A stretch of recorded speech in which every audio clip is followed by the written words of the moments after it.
Neste momento, Deus, através desta emissora, leva até você mais um programa de fé, com mensagens, hinos e orações a seu favor.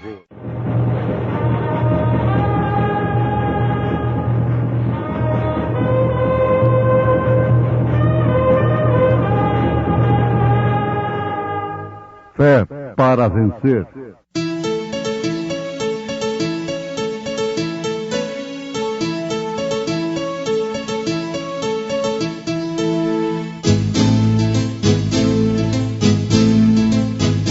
Mensageiro, Deus enviou seu profeta, seu profeta Este som de alarido retumbando está, retumbando está. E as águias de Deus, e as águias de Deus já voando estão, já voando estão. William Branham foi seu nome e Deus foi com ele, e Deus foi com ele. E a coluna de fogo sempre lhe seguiu, sempre lhe seguiu. A palavra ele pregou, a palavra ele pregou com fidelidade. E eis que sobre vós envio a promessa de meu Pai.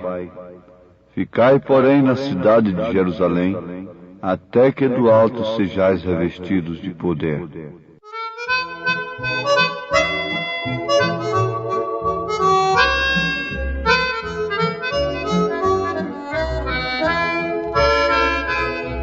Ficai em Jerusalém, até que dos altos céus vós sejais revestidos de poder,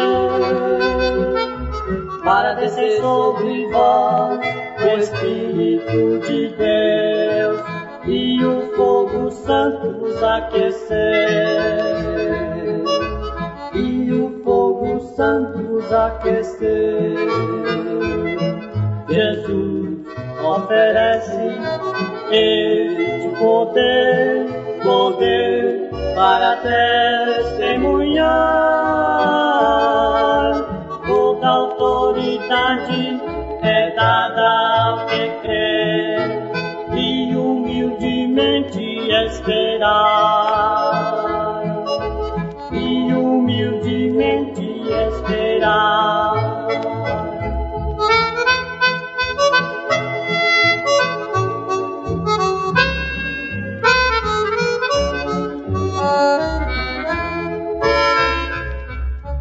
Queres receber o real Consolador, chegues bem pertinho do altar.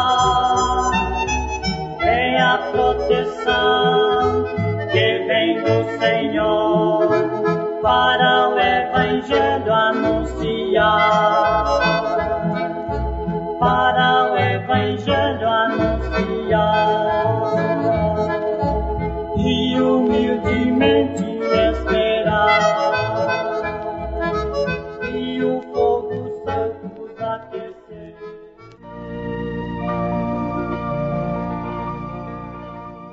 Com razão, Jesus pôde declarar a seus discípulos em São Mateus capítulo 28 que todo o poder nos céus e na terra lhe foi dado.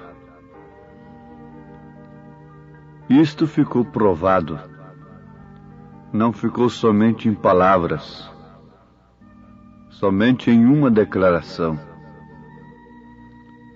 mas a sua ressurreição comprovou que ele havia conquistado a morte, o inferno e a sepultura.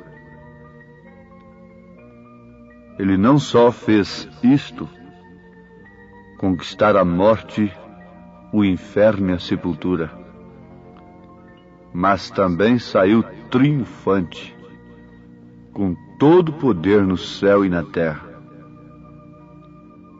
Tudo que estava no Pai tudo o que estava no Espírito Santo. E tudo o que houve alguma vez, tudo estava nele. Porque nele habita corporalmente toda a plenitude da divindade. Todo poder me foi dado nos céus e na terra. Tudo o demais ficou impotente, simplesmente impotente. Ele havia conquistado tudo, e com razão ele declarou: sem mim nada podeis fazer. Ele não só fez isto, ouvintes, mas também ordenou a palavra a seus discípulos, até então incrédulos. Ele disse: não temais, porque eu sou aquele que estive morto, mas agora vivo para sempre, e tenho as chaves da morte e do inferno. Já os conquistei, não temais. Toda semente predestinada e pré-ordenada de Deus virá à vida quando essa luz do glorioso Evangelho que traz o poder da ressurreição, se difundir por toda a terra. Em cada era, esse Evangelho poderoso produziu a colheita que Deus havia ordenado. Refletiu sobre as sementes pré-ordenadas que estavam na escuridão, sem a luz do sol. Ele ressuscitou dos mortos. Oh, que coisa tão maravilhosa é a justificação da nossa fé. Com a sua ressurreição, ele pôde dizer: eu estou vivo, ou seja, vivificado. A palavra grega vivificar significa algo que tem tornado a vida depois de haver estado morto. Alguma coisa que voltou à vida depois de haver estado morto. Por exemplo, a semente que tem sido posta debaixo da terra. Essa semente tem que morrer por completo. Tem que apodrecer por completo. E toda a vida que estava na semente tem que surgir outra vez. Então isto é ser vivificado. Ele foi vivificado. Não só isso, porém, eu enviarei a mesma vida que vivificou a mim. Aquele poder que me levantou daquele sepulcro, em outras palavras, Jesus estava dizendo isso. Esse mesmo poder derramarei sobre vós para que sejais vivificados, para que onde eu estiver, vós também estejais. Ouvintes, sempre o Espírito nos recomenda parar um pouco. O mundo para tantas coisas, mas deveria parar para encarar esta grande verdade. Não é o valor do mensageiro em si como homem. Como homem, a gente não vale nada. Mas é o valor da mensagem. Conta-se que aquele pigmeu, aquele homenzinho tão pequeno, tão desconsiderado, não era nem considerado como gente.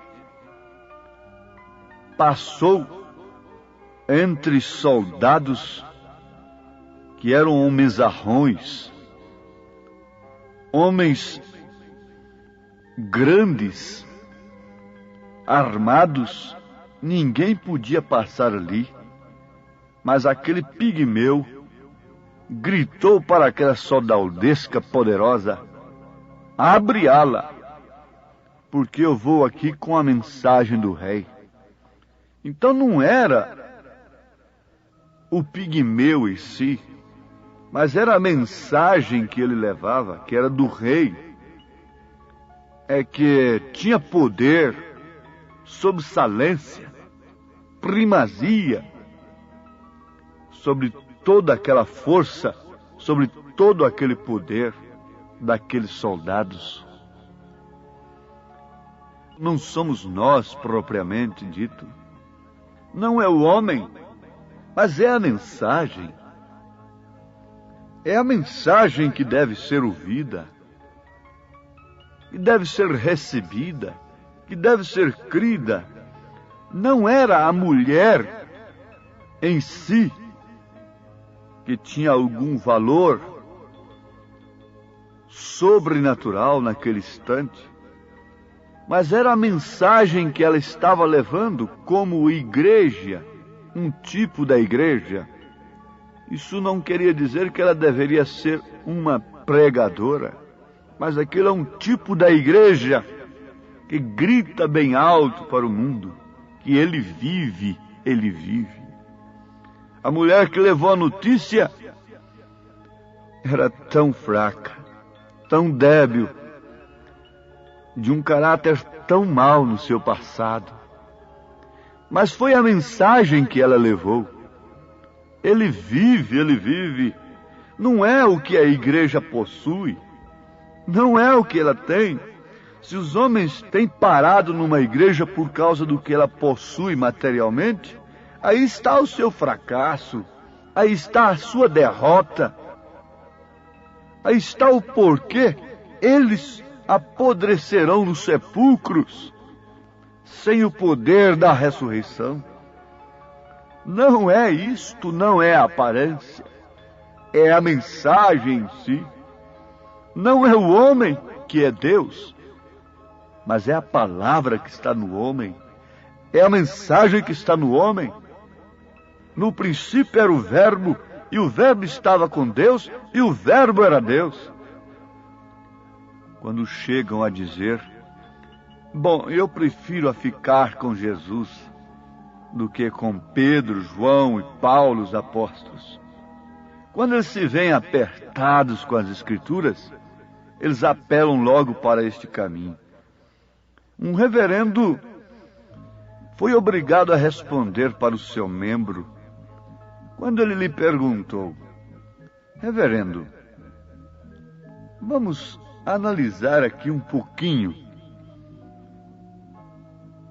Os apóstolos estavam ali tão pertinho de Jesus e batizaram em nome do Senhor Jesus Cristo. Em Atos dos Apóstolos, em toda a Bíblia Sagrada, não se encontra um batismo nos títulos Pai, Filho e Espírito Santo, mas só encontra em nome do Senhor. Agora, os apóstolos estavam ali tão pertinho de Jesus, e nós que estamos há 2000 anos de Jesus, é que estamos certos. Os apóstolos que estavam ali tão pertinhos de Jesus é que erraram, não é? O reverendo disse, depois de falar algumas coisas, torcer dali e daculá, eu prefiro obedecer a Jesus do que os apóstolos. Mas eu pergunto para ele, reverendo, a quem os apóstolos obedeceram? O senhor prefere obedecer a Jesus, mas a quem os apóstolos obedeceram? Foi ao Papa? 325 anos depois de Cristo, quando realizaram o primeiro batismo nos títulos Pai, Filho e Espírito Santo? a quem os apóstolos obedeceram? A vida que estava nos apóstolos tinha vindo de quem naqueles dias ali fresquinha no Pentecostes? A vida que estava neles era do Espírito Santo, era do próprio Deus. Então, isso seria uma fuga que não leva ninguém a um abrigo seguro. Eu prefiro obedecer a Jesus do que aos apóstolos. Essa é uma fuga covarde e que deixa o homem no relento. Quando nós dizemos, eu prefiro obedecer a Jesus do que a Pedro, oxalá que nós tomássemos essa posição em todos os aspectos da vida, obedecer a Jesus. Mas sem que o poder vivificador da palavra venha sobre o homem, por mais culto que ele seja, ele não pode entender estas coisas. Ele foi vivificado. Agora, não somente para si mesmo. Ele levantou do sepulcro e ele disse, esse mesmo poder derramarei sobre vós, para que sejais vivificados, para que onde eu estiver, vós estejais também. Em Lucas, capítulo 24, versículo 49, ele diz, e eis que sobre vós envio a promessa de meu Pai. Ficai, porém, na cidade de Jerusalém, até que no alto sejais revestidos de poder. Agora, meus ouvintes, leiam em Atos dos Apóstolos, capítulo 1, e logo no capítulo 2. Vejam todos que logo após aquele pequeno discurso de Pedro, fazendo menção do que o profeta Joel houvera profetizado, quase 3.000 almas se compungiram em seus corações e logo perguntaram justamente aos apóstolos. Eles estavam com o poder vivificador. Jesus disse, aqueles que receberem a vós, a mim me recebem. Isto é, aqueles que crerem em vós. Mas aqueles que rejeitarem a vós, a mim me rejeitou. Então você diz, eu prefiro obedecer a Jesus do que aos apóstolos? Você está rejeitando a Jesus, porque Jesus disse, aquele que rejeitar a vós, a mim me rejeita. Sim, isto é verdade.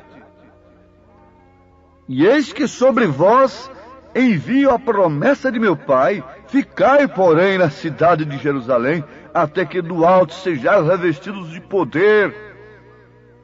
Será que não pode vir nesse poder, esse poder vivificador, dessa semente que apodreceu durante as eras e tem brotado na era de Lutero, crescido o talo com Wesley, vindo ainda a borla com os pentecostais, e agora está na semente, voltando para o original. Lutero não podia ter tudo, não podia ter essa luz completa, nem tampouco Wesley, mas não somos capazes de dobrar as nossas cervizes, reconhecermos que isto é verdade, é a palavra de Deus, mas sem que o Espírito Santo venha e vivifique isto em nossos corações, nós ficamos com medo de mendigar o pão. E os meus tantos anos de serviço, para onde irão se eu pregar estas coisas? Mas Pedro não estava comprometido, nem tampouco os apóstolos. O fundamento é dos apóstolos e dos profetas, sobre o qual a igreja está edificada. Esse fundamento é a revelação de toda a palavra, é a revelação do nome do Pai, do Filho e do Espírito Santo, é a revelação da unicidade de Deus. Pois bem, Jesus demonstrou que ele não foi o único beneficiário mas que fez a outros participantes desses benefícios da sua ressurreição. Se ele, ressurreto, diz: eu sou o primeiro e o último, como podemos nós fincarmos uma estaca dogmática, incrédula, manufaturada por homens, sem esse poder vivificador do Espírito Santo? Ficamos sapateando ali, dizendo: ele é segunda, porque ele falou com o Pai. A revelação do poder do Cristo glorificado não tem chegado aos corações. O sol não tem raiado. Estão simplesmente sob um clarão de cada era. Sob um clarão apenas, mas não sob o sol da justiça. Deixa o sol entrar, deixa os raios penetrar. Ele veio para redimir, ou seja, para vivificar essas sementes predestinadas que Deus viu desde antes da fundação do mundo. E elas não podem falar diferente do que ele falou. Uma vez ressuscitados com Cristo, não podemos ter uma mente ofuscada pelo Deus desse século, pela letra que mata, mas somos vivificados pelo Espírito Santo que vivifica, que torna a vida aquilo que tem se tornado podre.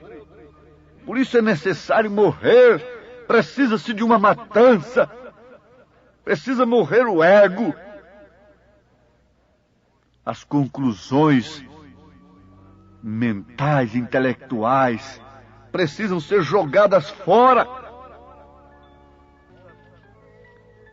Então, amados, essas sementes predestinadas que Deus viu desde antes da fundação do mundo, têm seus nomes no livro da vida do Cordeiro.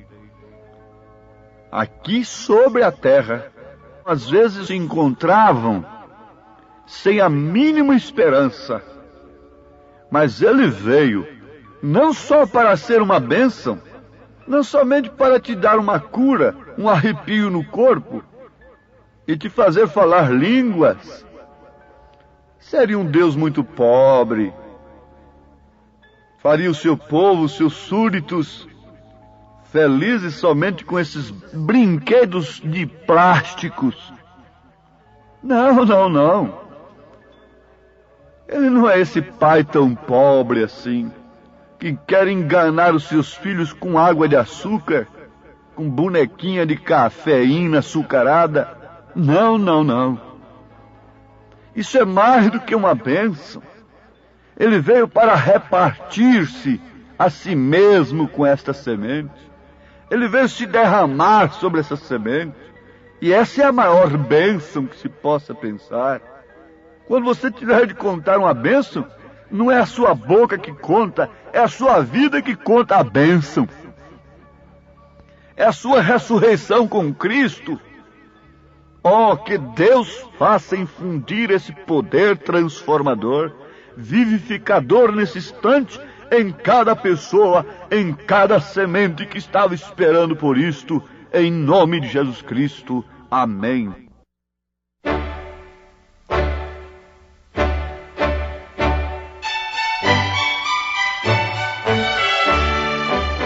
Ouvintes, escreva-nos pela caixa postal de número 15.020, 15020, CEP 74.501-970, Goiânia, Goiás.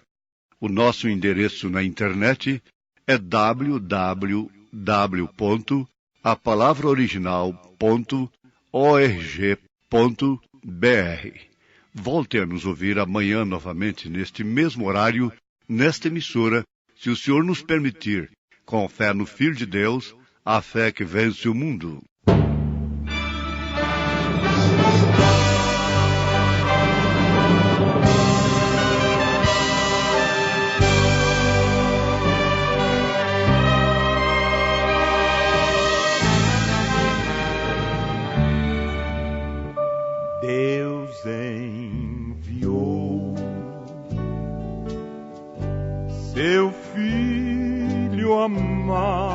lado pra me salvar e perdoar. Na cruz morreu por meus pecados, mas ressurgiu e vivo como o Pai está. Porque Ele vive, posso crer no amanhã. Porque Ele vive, temor não há. Mas eu bem sei que minha vida está nas mãos de meu Jesus, que vivo está. E quando enfim chegar a hora em que a morte enfrentarei, sem medo então terei vitória, verei na glória o meu Jesus, que vivo está. Porque Ele vive, posso crer no amanhã. Porque Ele vive, temor não há. Mas eu bem sei que minha vida está nas mãos de meu Jesus, que vivo está. Está nas mãos de meu Jesus, que vivo está.